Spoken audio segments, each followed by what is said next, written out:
ایک واقعہ آیا مصعب بن عمیر، آپ کو پتہ ہوگا ان کو نبی صلی اللہ علیہ وسلم نے ایمبیسیڈر بنا کر بھیجا، دائی بنا کر، اور ان کے ہاتھ پہ بڑے لوگوں نے اسلام قبول کیا ماشاءاللہ مدینہ میں.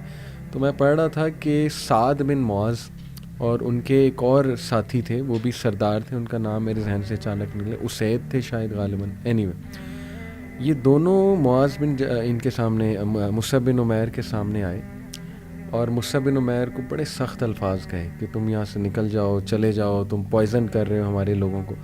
مصعب بن عمیر نے بڑی خوبصورتی اور کمپوزر کے ساتھ کہا کہ دیکھیں آپ نا میری بات سنیں، اگر آپ کو میری بات اچھی لگے تو مان لیں، نہ اچھی لگے تو میں یہاں سے چلا جاؤں گا. پہلی تو چیز دیکھیں وارث بھائی کتنا کانفیڈنس تھا صحابہ کو اسلام کے اوپر، انہیں پتہ تھا کہ وی ہیو سم تھنگ جو اوریجنل چیز ہے. اچھا انہوں نے کہا ٹھیک ہے چلو بات بجا ہے، سن لیتے ہیں تمہاری بات. اور روایات میں آتا ہے کہ دونوں کو 5 منٹ لگے اسلام قبول کرنے. اللہ اکبر. سعد بن معاذ بہت بڑے سردار اور پھر وہ دوسرے سردار، یعنی ایز اف کہ وہ ریڈی بیٹھے ہوئے تھے اور تنگ آ چکے تھے، ظاہر ہے وہ دوسری چیزیں دیکھ دیکھ کے، اور ان کے اندر ایک خلا تھی. تو جیسے ہی مصعب بن عمیر نے قرآن کی تلاوت فرمائی، کچھ چند ایک باتیں بتائیں، 5 منٹ لگے، انہوں نے کلمہ پڑھ لیا. فلیم جو ہے نا ہر کسی کے اندر ہوتا ہے جی، اور یعنی ایک سپارک چاہیے آپ کو بس. یعنی جب آپ توحید کا، سنت کا ایک ان کو سپارک پیش کرتے ہیں نا تو الحمدللہ ایمان کی آگ شمع روشن نہ ہو، امپاسبل، یہ ممکن نہیں. ماشاءاللہ. وارث بھائی آج خاص میں بات کرنا چاہ رہا ہوں یہ حدیث کو لے کے. مسند احمد کی حدیث ہے کہ نبی اکرم صلی اللہ علیہ وسلم نے فرمایا، کانٹیکسٹ بتا رہا ہوں، ایگزیکٹ الفاظ نہیں، کانٹیکسٹ یہ حدیث کا کہ جو کوئی بھی اللہ کی خاطر کچھ چھوڑتا ہے تو اللہ تعالیٰ اس کو بہترین نعم و بدل اور متبادل دیتا ہے اس کو. تو ماشاءاللہ اکثر میں نے آپ کو کہتے سنا ہے کہ میں نے اسلام کی طرف جب آیا تو میری فیملی میرے سے چلی گئی، اپنے سگے بہن بھائیوں نے جو ہے وہ ظاہر ہے کافی ٹف ٹائم دیا. لیکن ابھی ریسنٹلی ماشاءاللہ آپ ایک جگہ انوائٹیڈ تھے، لاہور بار ایسوسی ایشن. جی بالکل، میں بھی موجود تھا وہاں پہ آپ کے ساتھ. وہاں آپ نے ایک بڑی ایموشنل بات کی تھی جو لٹرلی میرا رونا آ رہا تھا اس ٹائم پہ. وہ بات یہ تھی کہ دیکھیں آج لا بار ایسوسی ایشن کے جو پریزیڈنٹ ہیں، ٹیکس بار ایسوسی ایشن کے، وہ خود مجھے کہہ رہے ہیں کہ عبد الوارث میرا بھائی ہے. الحمدللہ. آپ دیکھیں انہوں نے آغاز ہی اس سے کیا، انہوں نے آغاز اس طرح کیا کہ آج محفل میں میرے بھائی موجود ہیں عبد الوارث. تو آپ نے اس وقت کہا کہ دیکھیں اللہ تعالیٰ نے کیسا نعم و بدل دیا ہے کہ اگر اپنا بھائی نہیں قبول کر رہا تو اللہ کیسے باعزت لوگوں کے تھرو مجھے میسج دے رہا ہے کہ وارث تم اکیلے نہیں ہو. میں بلکہ بتانا چاہوں گا آپ کو کہ لوگ مجھے پوچھتے تھے کہ عبد الوارث بھائی آپ اسلام قبول کر رہے ہیں. صحیح. اسلام قبول کرنے کے بعد آپ کو پتہ ہے کہ آپ کے ماں باپ، بہن بھائی، رشتہ دار آپ سے چھوٹ جائیں گے. اس کے بدلے میں ہمیں نہیں پتہ کہ آپ کو کون سی نعمتیں ملیں گی، کیا ملے گا. عزت، شہرت، نام، مقام و مرتبہ سب کچھ ملے گا، لیکن ماں باپ، بہن بھائی کہاں سے لاؤ گے؟ تو وہی اس دن میں نے وہی عرض کی کہ الحمدللہ اللہ سبحانہ تعالیٰ نے اپنے سگے بہن بھائی جب لے لیے تو اللہ نے اس قوم، ملک، ملت کے محمد علی جیسے، یحییٰ نعمان جیسے، احمد جیسے، یعنی یہ وہ لوگ ہیں جو یقین کیجئے کہ واقعی مجھے اپنے بھائیوں سے زیادہ محبت کرتے ہیں. اور بہنیں اللہ سبحانہ تعالیٰ نے مجھے ایسی عطا فرمائی امت مسلمہ میں سے کہ جو راتوں کو اٹھ کے میرے لیے جولیاں اٹھا اٹھا کے دعا کرتی ہیں کہ عبد الوارث بھی آپ کے لیے بہت دعائیں ہیں کہ اللہ سبحانہ تعالیٰ آپ کو کامیابی اور کامرانیاں عطا فرمائیں. یہ سچی بات ہے، یہ میں حقیقت میں بتا رہا ہوں. کوئی کام ہوتا ہے، کوئی مشکل کو پروجیکٹ ہوتا ہے تو وہ کہتی ہیں عبد الوارث بھی راتوں کو اٹھ کے آپ کے لیے دامن اٹھا کے اللہ سے دعائیں مانگتی ہیں. تو اللہ نے ایسی بہنیں عطا فرمائی.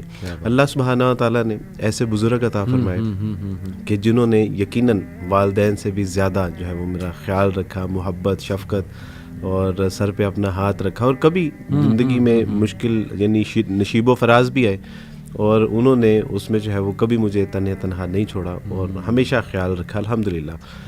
میں اپنی ساس محترمہ کی اگر آپ کو مثال دینا چاہوں تو میں نے جب اسلام قبول کیا تو پوچھا کہ ساسا مجھے کیا کرنا چاہیے، تو انہوں نے کہا کہ بیٹا آپ نوجوان ہیں، آپ کو سب سے پہلے شادی کرنی چاہیے. اچھا. اور الحمدللہ میری خواہش تھی کہ میں کسی دیندار اور کسی اسکالر سے شادی کروں. صحیح. تو میں نے اپنے استاد صاحب سے بات کی، انہوں نے اپنے مدرسے میں بات کی. بالکل ٹھیک. کہ عبد الوارث شادی کرنا چاہتا ہے تو کون ہے آپ میں سے جو اس سے شادی کرنے سے میری اہلیہ نے ایک بات مجھے بتائی, میں آج وہ بھی یعنی آن ایئر یہ بتا رہا ہوں. استاد صاحب نے کہا کہ میری بیٹی ابھی شادی کے قابل نہیں ہے, بالغ نہیں ہے, اگر وہ بالغ ہوتی تو میں عبدالوارث کو اپنی بیٹی کے جو ہے وہ نکاح کے لیے میں ان کو کہہ دیتا. تو میری اہلیہ نے کہا کہ ہمیں بڑا شوق ہوا کہ یہ یعنی کون ہے جو اتنا. تو استاد صاحب نے تعارف, اس کے بعد پھر ان کے گھر والوں سے. تو اس وقت علی بھائی میں جاب کرتا تھا اور نامنل سی جاب تھی, ایک بائک تھی, گھر بھی نہیں تھا. تو میری اہلیہ محترمہ نے ہاں کر دی, میری یعنی ساس محترمہ نے ہاں کر دی. تو میں نے ان سے پوچھا یعنی دبے لفظوں میں کہ میرے پاس نہ گھر ہے, نہ کوئی میرا نام ہے, نہ کوئی میری پہچان ہے, اور ابھی مجھے 1-1.5 سال ہوا ہے اسلام قبول کیے. صحیح. تو آپ نے اتنا بڑا فیصلہ, انہوں نے کہا نہیں, ہم نے آپ کے گھر بار, آپ کی شکل و صورت, مال و دولت, آپ کی یعنی کسی چیز کو نہیں دیکھا, ہم نے صرف اس چیز کو دیکھا ہے کہ آپ نے رسول اللہ صلی اللہ علیہ وسلم کا کلمہ پڑھا ہے.